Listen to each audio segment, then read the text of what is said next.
സമസ്തയുടെ ശതാബ്ദി സന്ദേശ യാത്രയ്ക്ക് കോഴിക്കോടിന്റെ മണ്ണിലേക്ക് ഹാർദമായ സ്വാഗതം ഒരു എളിയ ജനപ്രതിനിധി എന്ന നിലയ്ക്ക് ഞാനും നേരാൻ ഈ അവസരം വിനിയോഗിക്കുകയാണ്. ഏറെ ആദരണീയനായ, ഏറെ ബഹുമാന്യനായ സെയ്ദ് മുഹമ്മദ് ജിഫ്രി മുത്തുക്കോയ തങ്ങൾ നയിക്കുന്ന ഈ പ്രസ്ഥാനവും ഈ യാത്രയും 100 വർഷം പിന്നിട്ട് സമസ്ത എന്ന ഈ പ്രസ്ഥാനത്തിൻ്റെ കഴിഞ്ഞ കാലത്തെ ചരിത്രത്തിലേക്ക് കണ്ണോടിക്കുന്നതിനോടൊപ്പം വർത്തമാനകാലത്തെ വെല്ലുവിളികളെ തിരിച്ചറിയുന്നതിനോടൊപ്പം നാളുകളിലെ പ്രസ്ഥാനമെടുക്കേണ്ട നീതിയുടെ നിലപാടുകളെക്കുറിച്ചും നാടിൻ്റെ ഐക്യത്തെ സംബന്ധിച്ചും ഒക്കെയുള്ള വ്യക്തമായ സന്ദേശങ്ങൾ നൽകിയാണ് കടന്നുപോരുന്നത്. കടന്നു വന്ന വഴികളിലെല്ലാം പതിനായിരക്കണക്കിനായ ആളുകളുടെ സാന്നിധ്യം ഈ യാത്രയെ അനുഗ്രഹിച്ചിട്ടുണ്ടെങ്കിൽ, നേരത്തെ സൂചിപ്പിച്ചതുപോലെ തന്നെ 85-ാം വർഷത്തിലെയും 90-ാം വർഷത്തിലെയും ഒക്കെ സാന്നിധ്യം ആ മഹൽ സമ്മേളനത്തിന് ആളുകളെ ഉൾക്കൊള്ളാൻ കഴിയാവുന്ന ഇടത്തെ തിരയേണ്ടി വന്നതിനെ സംബന്ധിച്ച് ഇവിടെ സൂചിപ്പിക്കപ്പെട്ടതുപോലെ തന്നെ ഇപ്പം 100-ാം വാർഷികത്തിൽ സമസ്തയുടെ ശതാബ്ദിയിലേക്ക് കാര്യങ്ങൾ എത്തുമ്പോൾ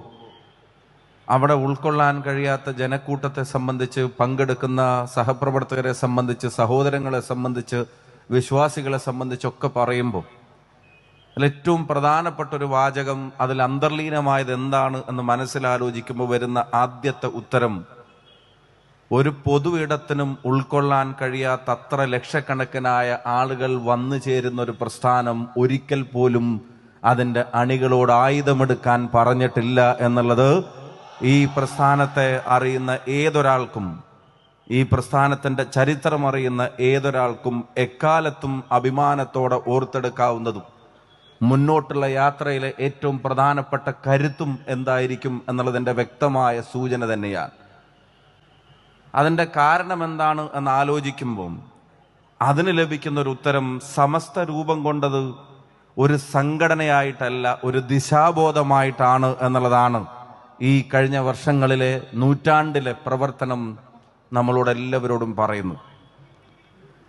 സംഘടനക്കകത്ത് ആളുകളുടെ എണ്ണം വർദ്ധിക്കുമ്പോൾ,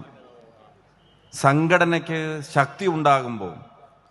ആ ശക്തിയെ നിലനിർത്താൻ വേണ്ടി പ്രസ്ഥാനങ്ങൾ ചെയ്യുന്നത് എന്താണ് എന്നുള്ളത്, അധികാരങ്ങൾ ചെയ്യുന്നത് എന്താണെന്ന്, അധികാര കേന്ദ്രങ്ങൾ ചെയ്യുന്നത് എന്താണെന്ന്, ഭരണകൂടങ്ങൾ ചെയ്യുന്നത് എന്താണെന്ന്, ജനാധിപത്യ ക്രമത്തിലായിട്ട് പോലും മറ്റു പ്രസ്ഥാനങ്ങൾ ചെയ്യുന്നത് എന്താണ് എന്നുള്ളതൊക്കെ ആലോചിക്കുമ്പോഴാണ് വർദ്ധിക്കുന്ന അംഗങ്ങളോ വർദ്ധിക്കുന്ന പിന്തുണയോ വിശ്വാസികളുടെ സാന്നിധ്യമോ അതിനോടനുബന്ധിച്ച് ഉണ്ടാകുന്ന മാധ്യമരംഗത്തുൾപ്പെടെയുള്ള ഇടപെടലുകളോ ഒന്നും തന്നെ ആയുധമെടുക്കാനുള്ള ആഹ്വാനമായി മാറുന്നില്ല എന്നുള്ളതാണ്. കാരണം സംസാരിച്ച ഭാഷ അവിടെ വിശ്വാസത്തെ വികാരമായിട്ടല്ല ജ്ഞാനമായിട്ടാണ് കാണേണ്ടത് എന്നുള്ള ചിന്തയാണ് ഇതാരംഭിച്ച പണ്ഡിത ശ്രേഷ്ഠർ